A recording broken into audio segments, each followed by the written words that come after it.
Alors ça y est, on déménage. Regardez, tout est pas en carton là, ça y est, il n'y a plus grand chose. Il y a une vingtaine de cartons qui sont à la cave. On a vendu plein de trucs, on a vendu la salle à manger, on a vendu les éléments de la cuisine. Donc pour l'instant c'est voilà, c'est un peu destroy. La chambre c'est pareil, tout est emballé. Alors, tous les vêtements sont dans des compacteurs là, donc des sacs sous vide. Mais ça prend peu de place et vous avez même l'astuce, vous pouvez mettre eh bien, un sac comme ça sous vide dans votre valise tout simplement. Donc ça vous permet de prendre moins de place. Alors ça résout pas la question du poids, mais ça permet de prendre beaucoup moins de place.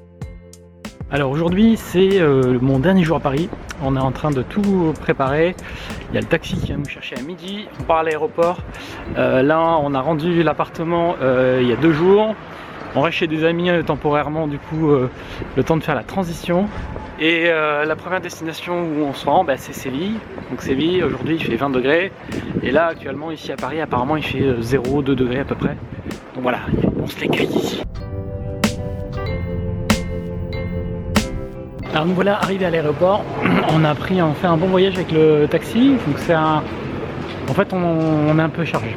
On n'est pas forcément habitué à voyager léger. Surtout qu'on a le bébé, donc en fait pour vous donner un petit descriptif, on a 2 grosses valises qui font 21 et 25 kg. On a une petite valise qui est 8 kg.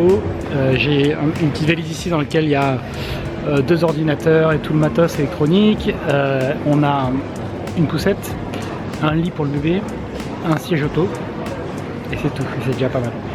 Et étonnamment, donc déjà pour venir à l'aéroport on a pris un taxi parce que c'était impossible de faire ça en transport en commun. Mais à la limite c'est pas plus mal. Il est venu nous chercher en bas, on a tout chargé, on a fait la route, c'est super. Et arrivé à l'aéroport en fait j'ai été agréablement surpris puisque la compagnie aérienne nous a pas embêtés et à tout prix. J'avais réservé pour 4 bagages, en fait du coup j'en avais que 3. Mais j'avais normalement, apparemment, la plupart des compagnies prennent 2 éléments pour un bébé, c'est-à-dire un siège auto et un lit, ou une poussette et un lit. Là ils ont pris les 3, ils ont rien dit. Les limites de poids c'était 20 kg pour les bagages, il y en a un qui fait 5 kg en plus, ils m'ont rien dit. Donc voilà, plutôt bien, jusque là tout va bien. Et voilà, j'espère que le vol va bien se passer. Et dans 2h30 on sera à Séville. Donc à Séville il fait 19 degrés, donc ça va être pas mal. Début d'une nouvelle vie, ça y est c'est parti, on est dans l'avion.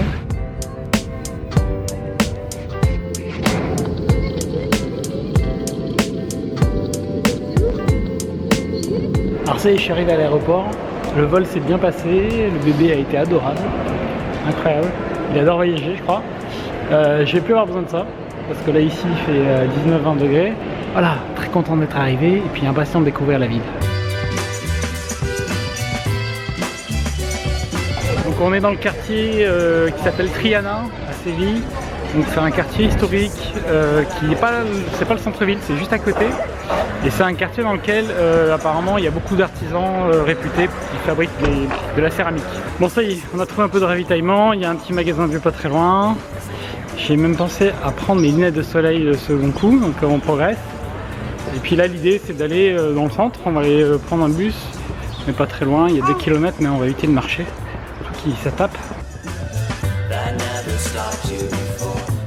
Une authentique Super 5. Alors je crois que j'ai appris à conduire sur une voiture comme celle-ci. Donc ça remonte un petit peu. Donc c'est le 2e jour aujourd'hui.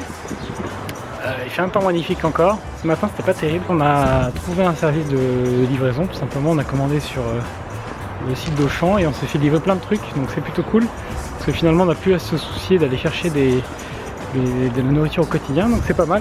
On a des trucs sympas qui sont prévus, notamment un tour des bars à tapas, et on a aussi pris un cours de cuisine. Donc pareil, alors c'est des trucs qui durent à chaque fois 3 ou 4 heures. Cours de cuisine, on va cuisiner sur place, on va déguster, et puis on va visiter aussi des trucs.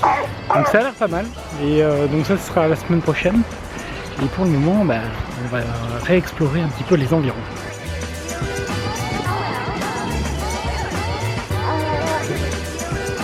Donc un des trucs les plus durs à faire ici en Espagne, c'est de trouver du bon pain. Parce que évidemment, moi j'aime bien le bon pain. J'ai même appris à faire le pain moi-même. J'ai pendant longtemps fait le pain moi-même. Pas tout le temps, mais je faisais une fois par semaine. Et ici c'est vraiment très dur. Alors il y avait une boutique qui s'appelait La Petite France ou je sais pas quoi, qui était en fait une sorte de biscuiterie, boulangerie mais espagnole. Et ils avaient du pain. Et bon, moi, je suis rentré voir le pain, bah, c'est pas très glorieux. Et finalement, ce que j'ai pris, qui avait l'air le meilleur, c'est une ciabatta. Voilà. Donc c'est du pain italien. Ils faisaient une sorte de pain italien. Alors j'attends plus que mon petit verre là pour accompagner le repas. Enfin l'apéro en fait, c'est plutôt un apéro. J'ai vraiment de la surprise entre un verre de vin rouge ou alors une petite bière, on va voir ce qui arrive.